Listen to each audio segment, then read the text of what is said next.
Essa história aconteceu há alguns anos, mas toda semana ela volta à minha cabeça como se tivesse sido ontem.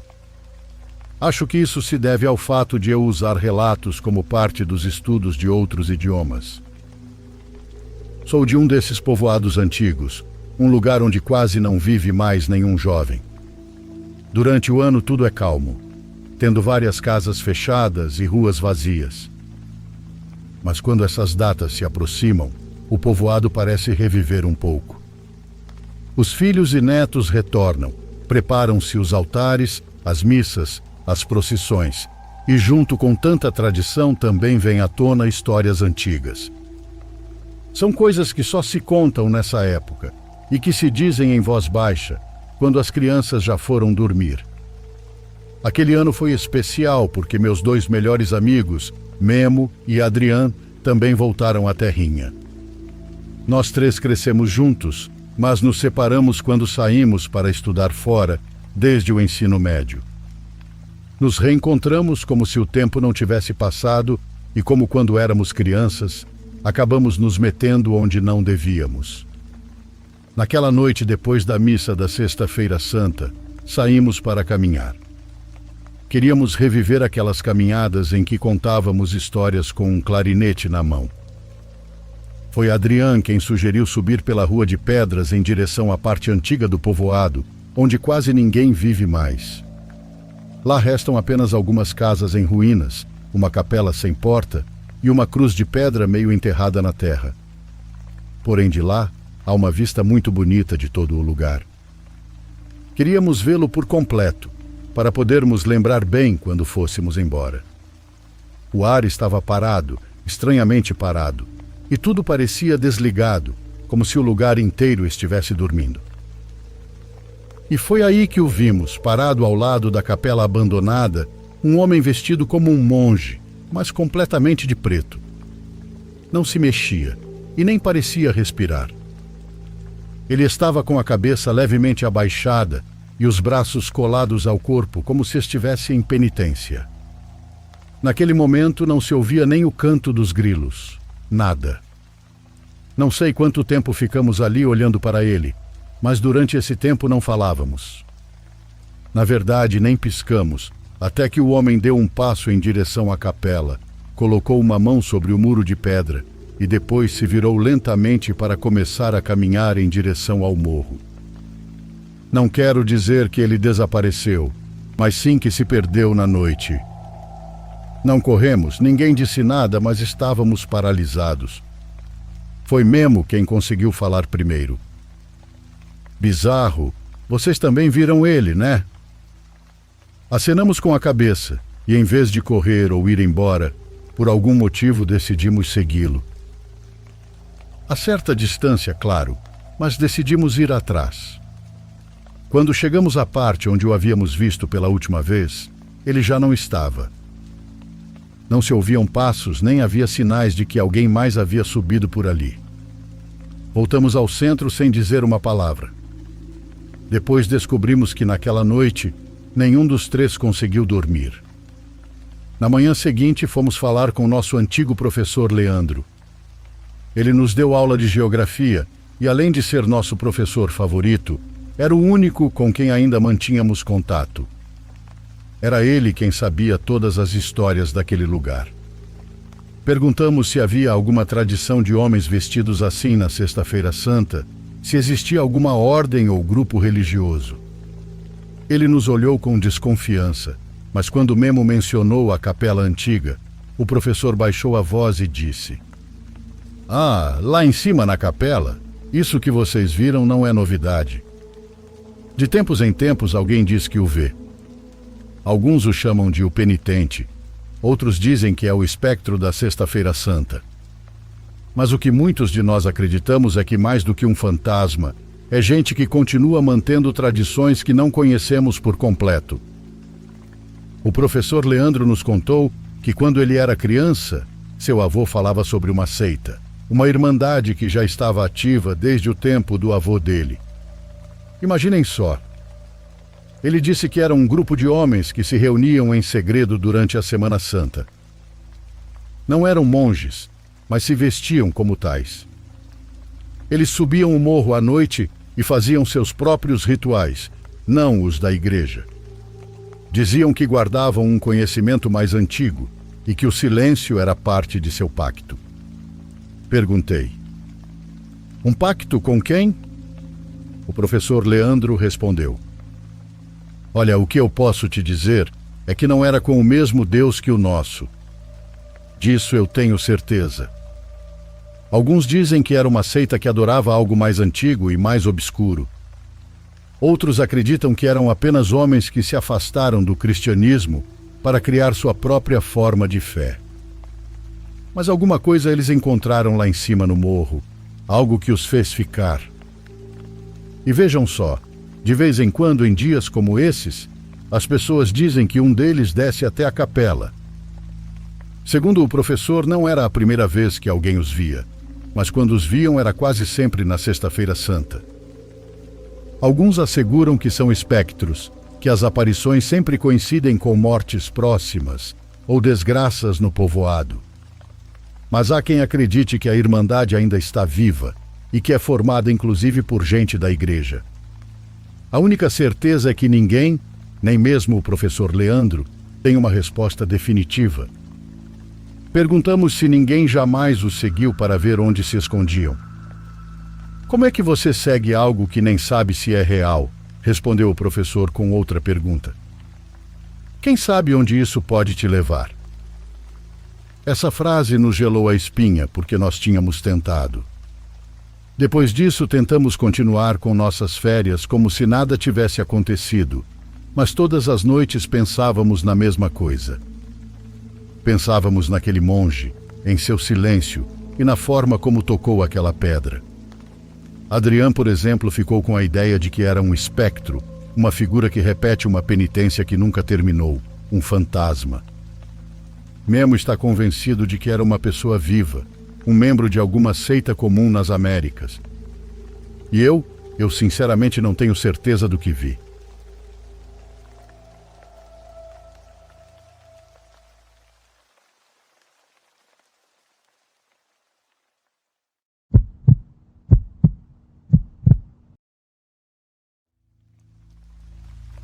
Meu nome é Oliver, tenho 24 anos e trabalho em uma loja de antiguidades no centro da minha cidade. Embora eu já tenha visto alguns itens muito interessantes passarem pela loja ao longo dos anos, normalmente recebíamos móveis mais velhos do que eu. Um dia, durante meu turno, eu estava varrendo o chão e tentando finalizar minhas tarefas de fechamento, pois o movimento estava lento por causa de uma tempestade. O chefe disse que assim que eu terminasse a lista de fechamento, poderia fechar a loja e ir para casa. Eu estava indo para os fundos guardar a vassoura e pegar o esfregão quando ouvi o som do sino da porta. Voltei para a frente perto do balcão e não vi ninguém. Oi? Chamei após sentir um arrepio estranho descer pela minha espinha. Foi então que vi encostada na parede uma linda pintura. A pintura mostrava um poço dos desejos no meio de uma área arborizada durante o outono. Me apaixonei pela pintura à primeira vista, mas não conseguia entender de onde ela tinha vindo ou quem a havia pintado, porque não havia nenhuma assinatura nela. Liguei imediatamente para o meu chefe, perguntando se ele sabia de alguém que tivesse passado para deixar uma pintura. Ele não fazia ideia do que eu estava falando e disse que daria uma olhada nela de manhã. Fechei a loja e comecei a caminhada de 10 minutos até meu apartamento. Pensei naquela pintura o caminho todo, mas não na situação estranha dela simplesmente ter aparecido lá. Eu estava focado no quanto eu queria aquela pintura para mim. Era como desejar desesperadamente um cigarro, e era o apego mais estranho que já senti por um objeto. Naquela noite, já deitado, fiquei imaginando em qual parede da casa eu poderia pendurar a pintura. No dia seguinte, senti uma urgência de ir trabalhar para ter certeza de que nada de ruim havia acontecido com ela. Caminhei rapidamente até a loja, sem nem tomar meu café da manhã.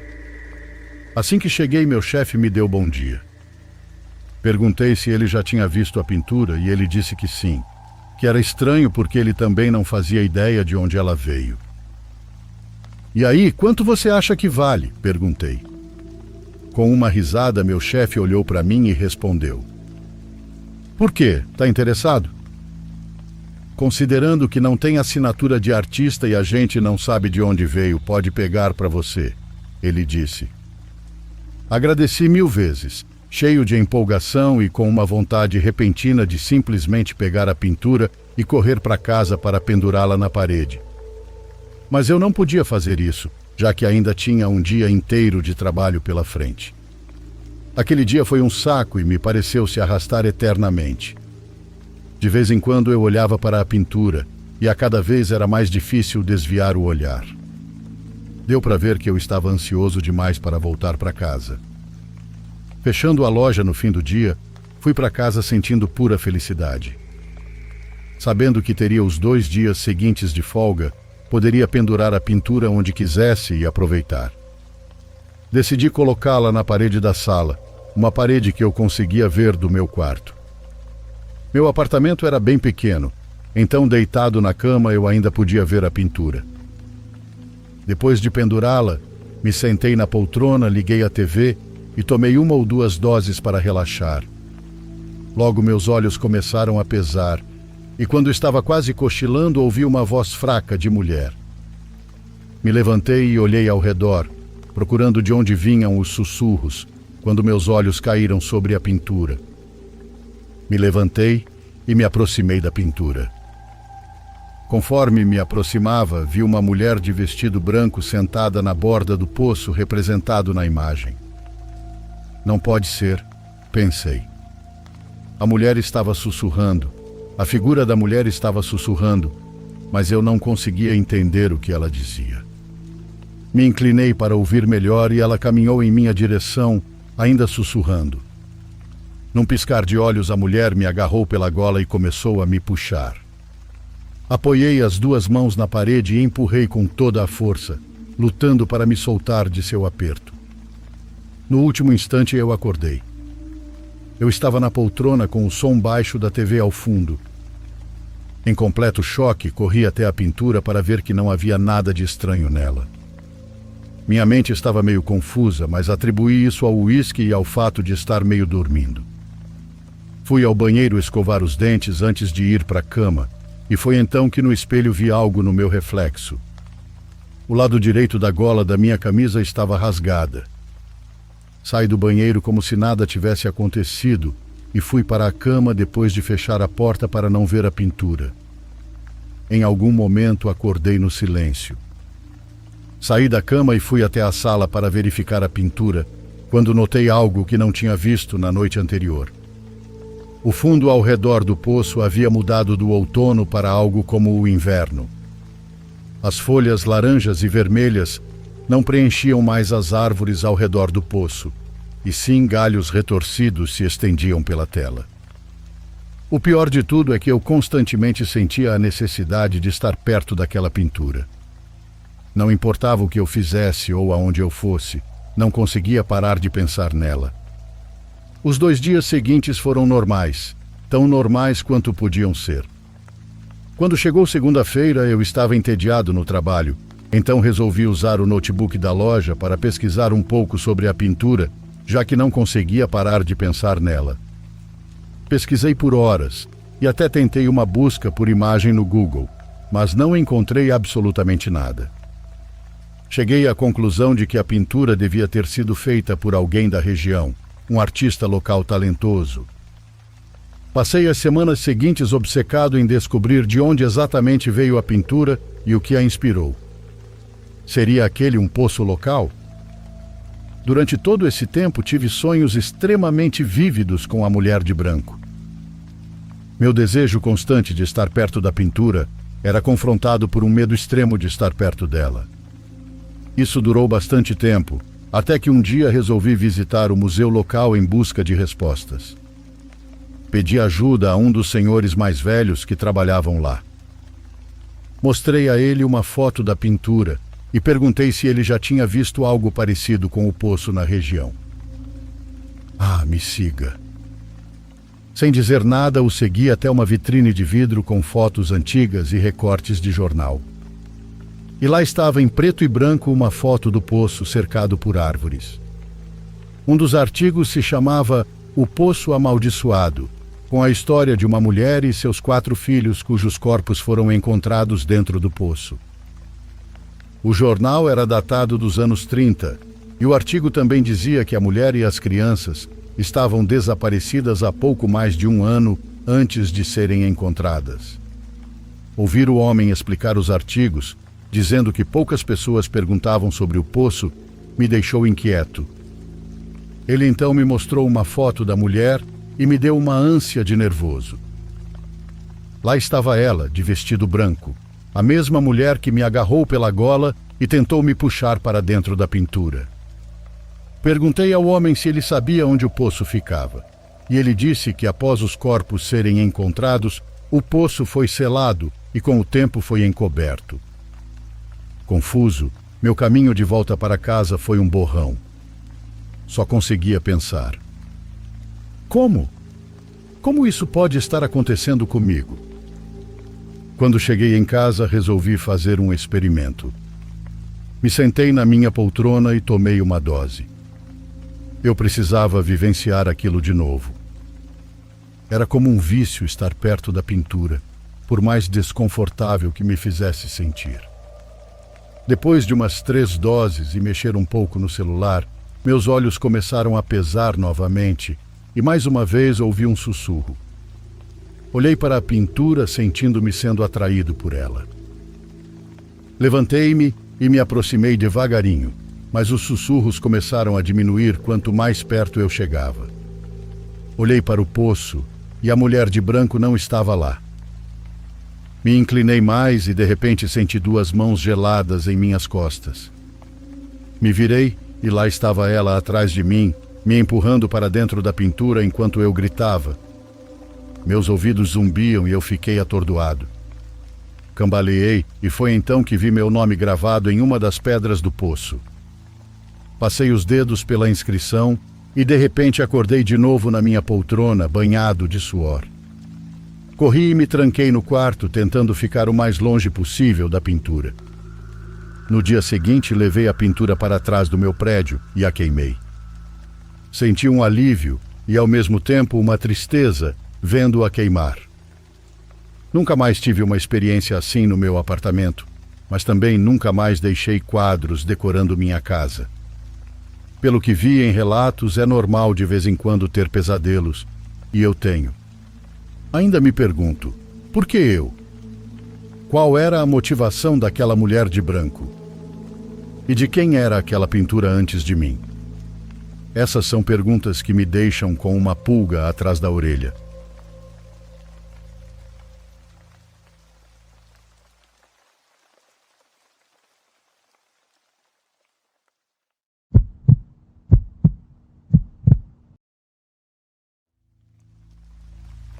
Já até esqueci desde quando estou escrevendo essa história. Só espero que gostem, independente dos erros de escrita. Me chamo Roberto e por quase 11 anos fui caminhoneiro. Graças a esse trabalho conheci muitos estados do norte e também do centro do país. Cheguei a dormir em rodovias, em pátios de depósitos e em postos de gasolina. Teve até algumas vezes em que precisei dormir dentro do baú do caminhão, porque era mais seguro. Não reclamo, era um bom trabalho.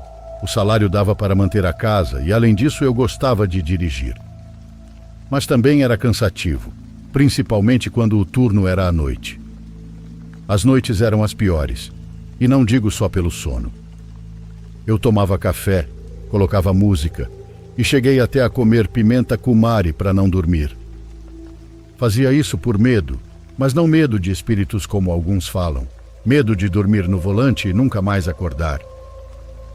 Teve vezes em que o sono bateu tão forte que eu mal conseguia manter os olhos abertos, mas graças a Deus nunca sofri um acidente grave. Tinha amigos que contavam histórias estranhas, onde alguns diziam que viam mulheres pedindo carona no meio do nada. Já outros falavam de sombras ou animais que não pareciam normais. Mas eu nunca acreditei muito nisso, pois o que me preocupava mesmo eram os assaltos e os quebra-molas falsos. Por isso, antes de cada viagem, minha mulher colocava um terço na cabine. Ela também deixava uma estampa do Sagrado Coração colada perto do espelho e me dizia para rezar, nem que fosse só um pouquinho. Às vezes ela me mandava com um potinho de água benta caso eu sentisse algo estranho na estrada. Era a forma dela de cuidar de mim, e sinceramente eu sentia que aquilo me protegia.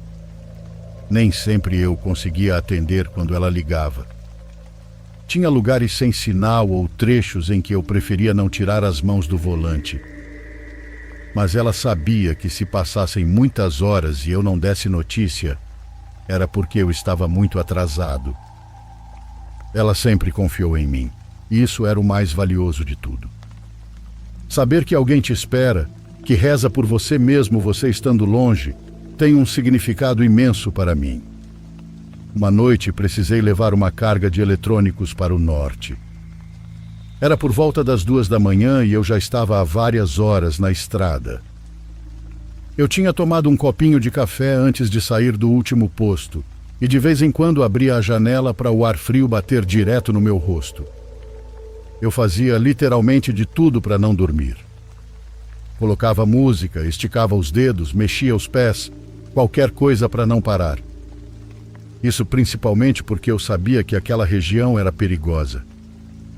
Eu seguia concentrado, com o olhar fixo na estrada.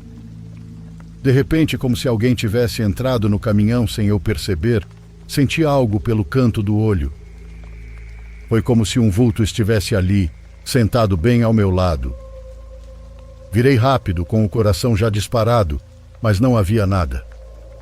Mesmo assim, não consegui evitar um arrepio. Voltei o olhar para frente e vi que, de novo, pelo canto do olho, aquela coisa ainda estava lá. Não se mexia, não respirava, mas dava para sentir. Era um vulto grande, como de uma pessoa robusta e magra ao mesmo tempo. Não sei explicar direito, mas era como se algo não fizesse sentido no formato dela. Virei o rosto levemente, sem encarar de frente, e continuava ali. Isso foi o pior de tudo, pois não sumia. Não era como aquelas vezes em que a gente vê algo por cansaço e quando olha de verdade não tem nada. Dessa vez continuava lá. Então me obriguei a não olhar. Me agarrei ao volante e tentei me concentrar na estrada, mas cada vez que passava por uma placa, uma curva ou mudança de luz, a sensação de que alguém estava me acompanhando aumentava. Depois comecei a suar. Senti que dentro da cabine a temperatura subia, como se tivesse um aquecedor ligado atrás de mim. Era como um vapor quente na minha nuca. Minha cabeça começou a doer e, para piorar, minha garganta secou. Porém, não era como quando se está com sede. Era exagerado, como se eu estivesse sem beber água há dias. Engoli saliva várias vezes, mas não melhorava. Pensei em encostar e andar alguns metros para me acalmar, mas não havia acostamento nem entrada de fazenda.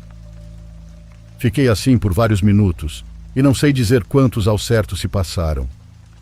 Não sei explicar, mas justo quando achei que o pior já tinha passado, eu senti um dedo. Era um dedo frio cravando no meu ombro direito. Não foi um espasmo, nem imaginação. Eu senti a unha comprida e a pressão. Mexi o volante sem querer, o caminhão deu uma sacudida forte e quase saí da pista. Ouvi a carga se mover lá atrás, mas consegui endireitar a tempo. Minhas mãos tremiam tanto que mal consegui segurá-las firmes.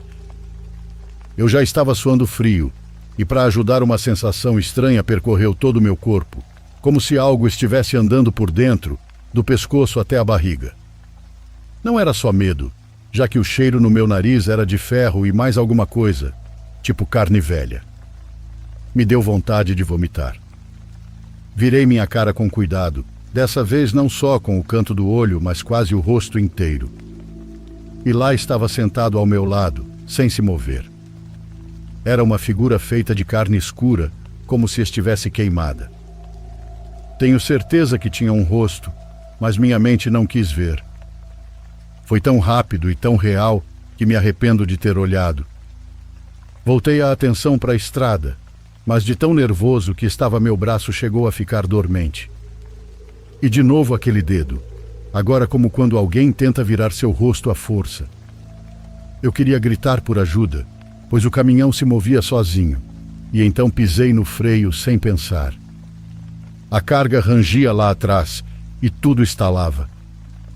Abri a porta e desci sem pensar, tropeçando em tudo que estivesse no caminho. Olhei de longe e vi que a cabine estava vazia. A luz fraca mal iluminava o banco do carona, mas tinha certeza que não havia ninguém. Tinha uma garrafa de água entre os bancos. Então fui lá, peguei e joguei no rosto sem pensar. Me lavei de água, pois eu me sentia sujo, como se algo imundo tivesse me tocado. A água fria me ajudou a manter a firmeza, mesmo que fosse só por um tempo. Subi de novo com as pernas bambas e com as mãos ainda tremendo. Fechei a porta sem olhar para o banco do carona, liguei o motor e segui em frente, devagar no começo. Não parei de rezar sequer um segundo desde que tudo isso aconteceu. Sabia 2 ou 3 orações e as repetia na cabeça como disco riscado. Depois de um tempo coloquei música para me acalmar, mas não adiantou, então aumentei o volume ao máximo. Meus olhos estavam bem abertos, secos e ardendo. Às vezes achava que via a coisa de novo do lado direito, mas não olhava. Depois do que pareceram horas, vi a luz de um posto de gasolina. Foi como ver o paraíso, e estacionei sem nem olhar direito para a vaga. Desliguei o motor e abri a porta como se tivesse acabado de fugir da prisão. Acho que estava com alguma crise de ansiedade, porque minhas pernas tremiam sozinha. Desci para caminhar e vi 2 funcionários do lado de fora, um caminhoneiro dormindo na cabine e um senhor abastecendo. Isso já foi suficiente para eu me sentir vivo de novo. Quando voltei para casa, não falei muito. Fui direto tomar banho, jantei em silêncio e me deitei com o corpo moído. Minha esposa me olhava estranho, pois me conhecia bem demais. Ela perguntou se estava tudo bem e só disse que tinha sido uma viagem puxada. Mas ela sabia que tinha algo mais. Ela me olhou firme, tocou minha testa, pegou minha mão e sentiu que estava fria. Acabei por abrir a boca e contar tudo. Ela se levantou, olhou para mim, pegou um terço da cômoda e pediu que eu me deitasse de barriga para cima. Me acariciou a cabeça devagarinho, como a mãe dela fazia quando era criança. Era um costume para espantar sustos fortes. Enquanto me acariciava, rezava baixinho. Eu estava de olhos fechados, mas não dormia. Sentia a mão quente dela no meu cabelo, e o murmúrio da voz dela ia me acalmando aos poucos. Aquela noite não sonhei nada, mas acordei várias vezes suando. Ela fez isso por 3 noites seguidas, com paciência e cuidado. Mesmo assim, com o tempo, eu continuava pensando no que aconteceu. Às vezes, sem querer, começava a imaginar um rosto para aquilo que vi sentado ao meu lado. Um rosto que mudava a cada vez. Às vezes era um ser escuro com a boca muito grande, como se estivesse me mostrando os dentes. Outras vezes era só uma cara sem olhos. E nas piores vezes, era uma mistura de várias coisas. Os meses passaram e continuei transportando cargas de um estado a outro. Mesmo que não pegasse tantos turnos noturnos, não conseguia evitar a sensação de peso no peito toda vez que o sol começava a se pôr e eu ainda tinha horas de estrada pela frente. Desde aquela noite, antes de sair, me entrego a Deus, faço o sinal da cruz e falo baixinho com Ele. Peço que me acompanhe, que não me deixe sozinho. Foi numa dessas conversas entre colegas, durante uma longa pausa no depósito, que ouvi outro relato. A conversa foi ficando pesada e um disse que o que aconteceu comigo não era nada, que ele tinha passado por algo muito pior. Uma tempestade o pegou de surpresa e ele teve que desviar da rota. A ponte por onde ia passar caiu com a força da água, então estacionou perto de umas plantações, esperando por ajuda. Foi aí que, segundo ele, viu uma criatura escura, grande, e que não andava de forma normal. Disse que no começo achou que era uma pessoa, mas se arrastava com os braços e depois se levantava. Aquilo passava ao lado das árvores sem fazer barulho. Ele não desceu, só rezou como eu. Desde então entendi que a gente nunca está sozinho na estrada. E não falo por causa de outras pessoas ou carros, falo porque há coisas.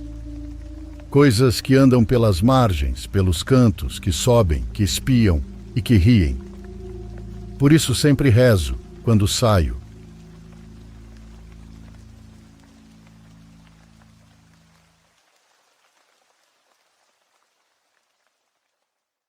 Por favor, curta e se inscreva se você estiver gostando.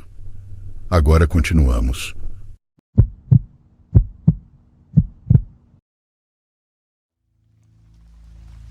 Eu trabalhava em uma pizzaria local quando estava na casa dos 20 e poucos anos. Era apenas um lugar pequeno que fazia entregas e tinha algumas mesas para comer no local. Para ser bem honesto, a comida nem era tão boa assim. A única coisa realmente especial sobre o lugar era que funcionava 24 horas por dia, 7 dias por semana. Isso significa que qualquer pessoa não muito sóbria costumava aparecer durante toda a madrugada.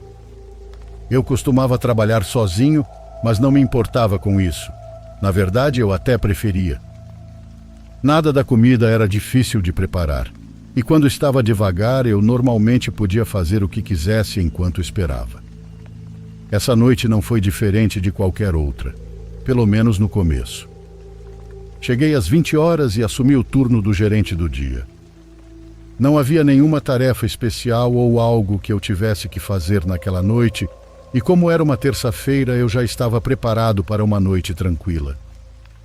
Preparei algumas estações de trabalho nos fundos e fiquei esperando chegar algum pedido. Recebi alguns clientes nas 2 primeiras horas, mas depois ficou completamente vazio. Nenhum cliente entrava, telefonava ou chamava no aplicativo. Eu basicamente fiquei sentado em uma cadeira nos fundos da cozinha, mexendo no celular o tempo todo. Mas por volta da 1 da manhã, ouvi o sino da porta tocar, como acontecia toda vez que alguém a abria. Me levantei e fui até a frente, onde ficava o balcão, mas parei assim que consegui ver a sala principal. Não havia ninguém lá. Fiquei parado olhando de um lado para o outro, mas não tinha absolutamente ninguém. Sorri enquanto eu caminhava mais para frente e conferia de novo se ninguém havia entrado. Achei engraçado. Era como se eu estivesse tão acostumado a ouvir aquele som a noite toda que meu cérebro tivesse endoidado. Convencido de que não era nada, voltei para minha cadeira na cozinha. Nem pensei mais nisso depois. Nos 20 minutos seguintes ainda não houve ligações nem clientes, até que ouvi o sino tocar novamente. Dessa vez eu nem estava assistindo vídeo nem nada, então sabia que realmente tinha escutado. Me levantei e fui até a sala principal, mas parei confuso mais uma vez. Não havia ninguém lá. Depois de um momento fui até a porta da frente e a abri, colocando a cabeça para fora e olhando para os lados na calçada ao longo do prédio. Não havia ninguém lá fora, nem sequer um carro no estacionamento. Não diria que eu estava assustado ou apavorado, era mais uma sensação de confusão mesmo. Brinquei um pouco com a porta, tentando ver se o sino tocava sem que ela fosse aberta, mas não parecia ser o caso. Aquilo era realmente estranho, mas eu não sabia o que mais podia fazer. Fiquei na frente pelo menos uns 30 minutos, esperando o sino tocar de novo, mas isso não aconteceu. Então voltei para a cozinha. Já eram 2 ou 3 da manhã, esse sendo sempre o horário mais lento da madrugada. Sem surpresa, assim que voltei para os fundos, só se passaram alguns minutos antes do sino tocar de novo. Dessa vez fiquei sentado e prestei atenção para ver se ouvia alguém. Não ouvi nada, mas só para garantir, eu chamei. Boa noite. Tem alguém aí? Não houve resposta. Achei que devia ser só a porta fazendo alguma coisa estranha, então apenas ignorei e continuei no celular. De alguma forma, não apareceu um único cliente durante toda uma hora depois disso. Ou seja, basicamente as últimas 3 horas tinham sido completamente mortas. Eram 4 da manhã, então na minha última hora comecei a preparar tudo para o próximo turno. Me levantei e fui até a frente, onde comecei a contar o caixa com os poucos pedidos que tinha recebido no início do meu turno. Mas enquanto estava lá, senti algo estranho. Algo estava esquisito. Eu ficava olhando para a sala vazia na minha frente e para a cozinha atrás de mim, com aquela sensação de que estava sendo observado ou algo assim. Achei que fosse só o clima incomum da noite que eu estava tendo, sabe? Com o lance da porta e tudo mais. Eu só estava grato que meu turno estava quase acabando. Alguns minutos se passaram quando de repente ouvi o que parecia uma bota pisando no chão atrás de mim. Isso me gelou na hora e me fez virar rapidamente. Senti meu fôlego sumir. Havia um cara parado a apenas 1,5 metros de mim. Ele vestia roupas todas rasgadas e um moletom com capuz cobrindo o rosto, parando logo acima dos olhos. Seus olhos estavam vermelhos sangue e vazios. Não sei se ele estava bêbado, drogado ou o quê, mas claramente ele não estava em seu juízo normal. Então vi que sua mão esquerda segurava uma faca. Seus nós dos dedos estavam brancos de tanto que ele apertava aquela coisa. Fiquei parado, tentando não provocar nada, mas depois de vários segundos sem ele fazer nenhum movimento, apenas me encarando, decidi falar. Olha, você pode levar o dinheiro do caixa que eu não vou dizer nada. Por favor, só me deixa ir. Falei qualquer coisa que pudesse me tirar daquela situação, mas ele apenas ficou lá parado com aquele olhar vazio. Sinceramente, acho que isso me deixou ainda mais apavorado, porque ele claramente não era uma pessoa comum. Era impossível prever o que ele poderia fazer. O balcão onde eu estava era em formato de L, indo em direção à parte de trás onde ele estava. Então, para fugir, eu teria que correr alguns passos em direção a ele e contornar o balcão, depois correr até a porta da frente. Com ele a apenas 1,5 metros de mim, ele poderia facilmente me pegar ou me atacar se eu tentasse isso. Então fiz a próxima melhor opção. Basicamente, me joguei por cima do balcão. Não foi nada bonito, mas acho que funcionou. Caí no chão com tudo e me levantei. O cara já estava correndo atrás de mim com uma expressão de fúria na cara. Corri para fora da loja e só consegui me afastar alguns segundos antes de ouvi-lo varar a porta de vidro sem abri-la. Ele continuou correndo e estava perto demais para que eu tentasse entrar no meu carro, que sempre deixei atrás do prédio. Apenas continuei correndo, indo até a rua e torcendo para que algum carro passasse e me ajudasse. Mas em algum momento ele parou de me seguir. Não sei exatamente quando, porque eu estava focado em correr e não olhar para trás. Liguei para a polícia e esperei na beira da estrada até eles chegarem. Demorou cerca de 20 minutos. O cara tinha sumido, mas pelo que parece, depois de me perseguir, ele voltou para a loja e destruiu o lugar inteiro. Tudo estava revirado e ele saiu pela porta dos fundos, onde raspou a faca em toda a lateral do meu carro. É provável que ele estivesse me observando de fora da loja pelas janelas e usava o som da porta como distração, tentando entrar sem ser visto. Admito que funcionou perfeitamente, o que me faz se sentir meio idiota. Também é muito assustador pensar que houve um intervalo de quase 1 hora entre a última vez que a porta tocou e quando eu o vi, então ele provavelmente esteve escondido dentro da loja o tempo todo. É muito estranho porque eu realmente não fazia ideia de quem ele era. Achei mesmo que fosse só um cara aleatório, mas as ações dele pareciam muito direcionadas a mim. Talvez tenha sido só um caso de estar no lugar errado na hora errada. Não sei. Eles nunca o encontraram, então não continuei trabalhando lá por muito tempo. Minha vida vale mais que qualquer emprego mal pago.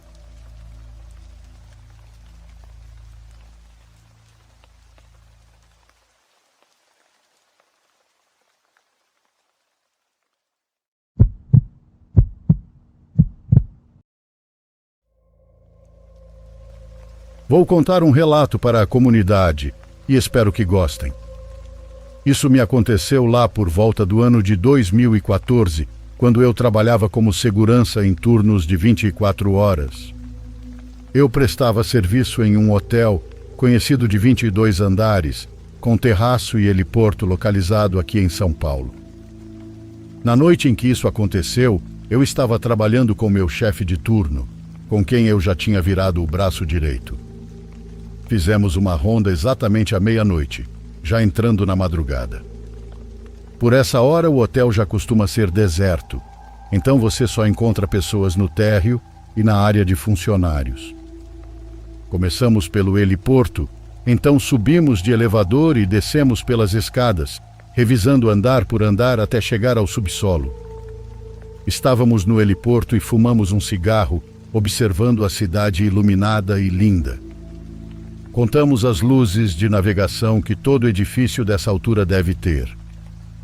São umas luzes vermelhas grandes que não podem, em hipótese alguma, estar queimadas ou apagadas.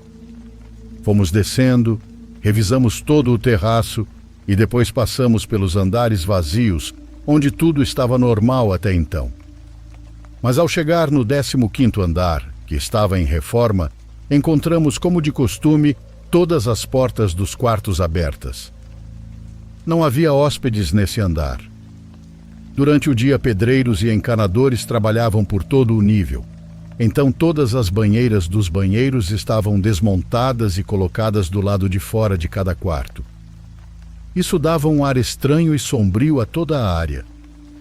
Precisávamos revisar todos os quartos e fechar as portas para evitar que qualquer pessoa de fora do hotel se escondesse lá. De repente, meu chefe ouviu sussurros vindo de um dos quartos. Momentos depois, me aproximei e também ouvi. Eu, inclusive, consegui entender o que diziam. Para ser honesto, pensamos que era algum casal de funcionários que tinha subido ali para um momento. Afinal, havia algumas paquerinhas entre o pessoal.